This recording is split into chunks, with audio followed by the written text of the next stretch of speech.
If there is one thing, only one thing that I can pick to make you improve drastically your game right now, it could definitely be shot selection when you play singles. How many times did I go see a match of one of my students, even adults, kids, and I see the match, I see the way they are hitting, where are they going with their shots and stuff, and it's like, I don't understand it. Like, I don't understand, why do they go here, why did they hit that shot on the line, why did they hit that angle when they are on the middle?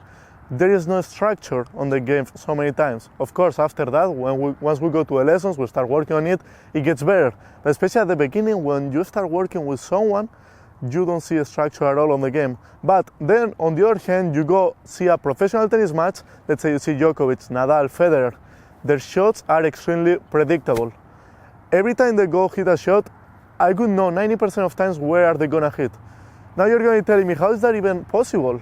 Like, if you're gonna know where are they gonna hit, obviously their opponent is gonna know where it's gonna hit, and everything would be too easy. Nobody's gonna win a point. No, they hit the right shot all the time. They hit the high percentage shot, not all the time, but most of the time, 80 to 90% of the time. And that's exactly what we are gonna help you out today. We're gonna help you out to learn when to go down the line in singles, because that's the number one mistake that I see most players do when they play singles. So let's get into that. Shot selection is great, but of course, every point starts with serves. So if you want to improve your serve power, click the first link below. We have a free serve course for you. Go, click, and sign up before it's too late.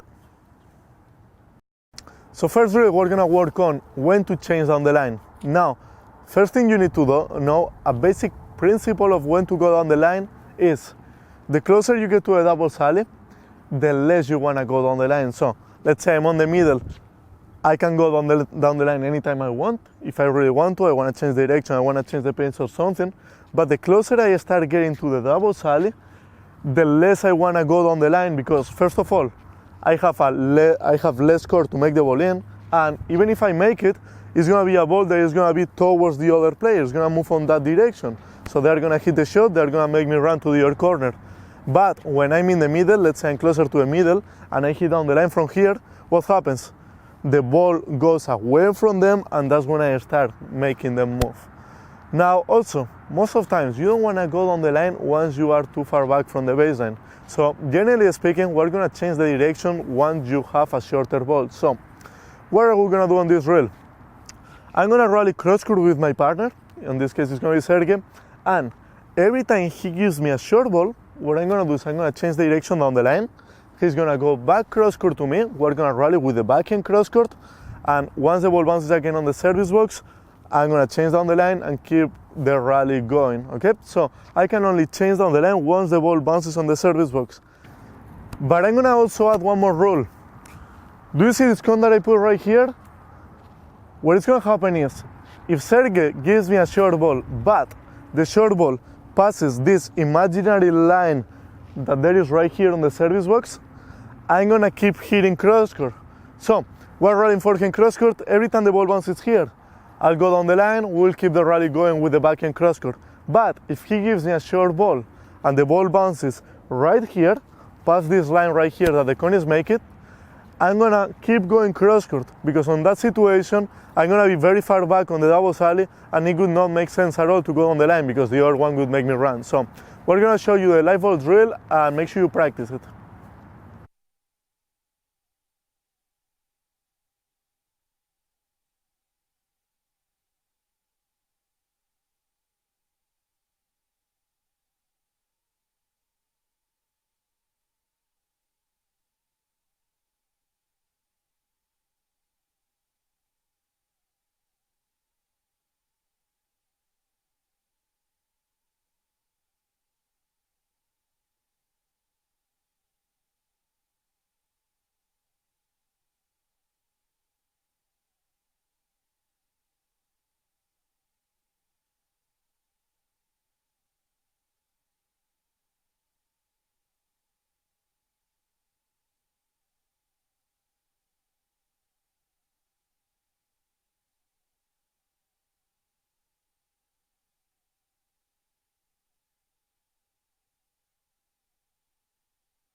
So we're gonna move to the next live ball drill, and on this live ball drill we're gonna play out points actually.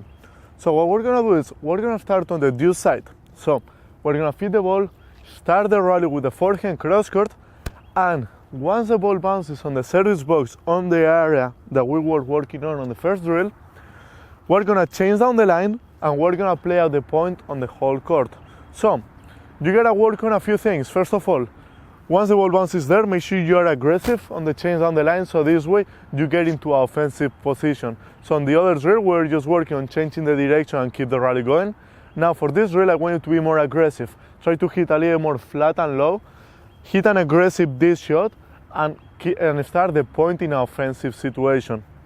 Also, we're working on something different. If you want the other one to give you a short ball, what are you gonna try to do?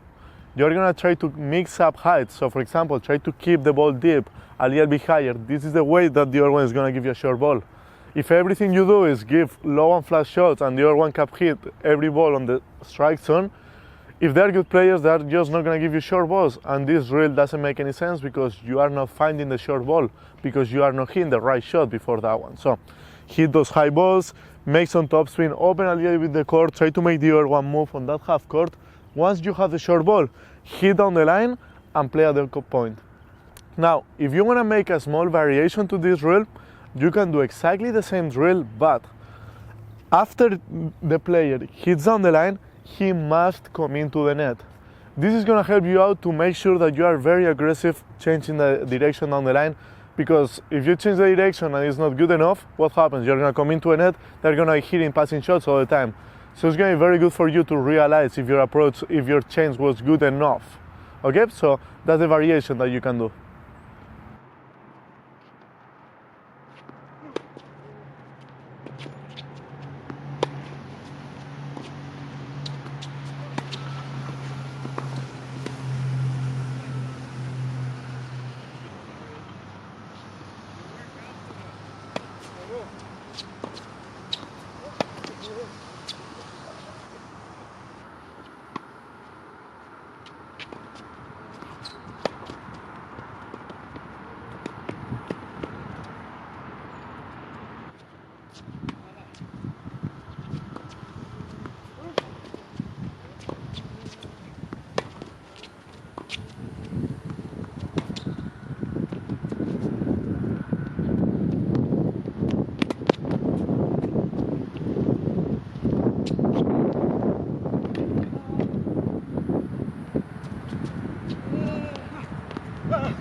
We're gonna go with the same drill, but now on the backhand side. So we're gonna go to the outside, start running with the backhand cross court. As soon as the ball bounces on the area that we marked, I'm gonna go down the line and we're gonna play on the point on the whole court. Again, if you wanna do a small variation of this drill, what can you do? You can do exactly the same, but after you hit down the line, you gotta come into the net. This drill, again, you can do it two ways. You can do it only, let's say for example, this player here is the one that changes the direction, or you can make both players change the direction. Okay, so you would put another cone on that side over there. Every time your ball goes short, he's gonna change down the line and you're gonna play at the point. That's a little more realistic, since that's the situation that you're gonna be on the match. And there is something else that I would like you to practice when you are doing the outside. Try to start moving around. If you know that the other one is not gonna change the direction because he cannot change the direction when you keep the ball deep, you can move around, hit heavy topspin balls, try to find the other one's backhand, and then as soon as he gives you a short ball, you change the direction and you are more aggressive. So make sure you practice these drills.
Guys, it's 25 degrees right now and we're still recording videos in shorts here for you. So just because of that, I think you should like our video right now. Also, if you like our videos, don't forget to share them with your friends. Spread the word of our YouTube channel. We have the first thing coming up to you, only a small teaser for you of the new things that are coming out to the channel, and is that we have a Roku TV channel. So if you have a Roku TV app, just go to your TV, you can type Time Value of Tennis and you can find us there. So that's only one of the things that is coming up. On the next few weeks we have huge things coming to you, so stay tuned because so many new things are coming to Time Value of Tennis. And don't forget, you are just one drill away.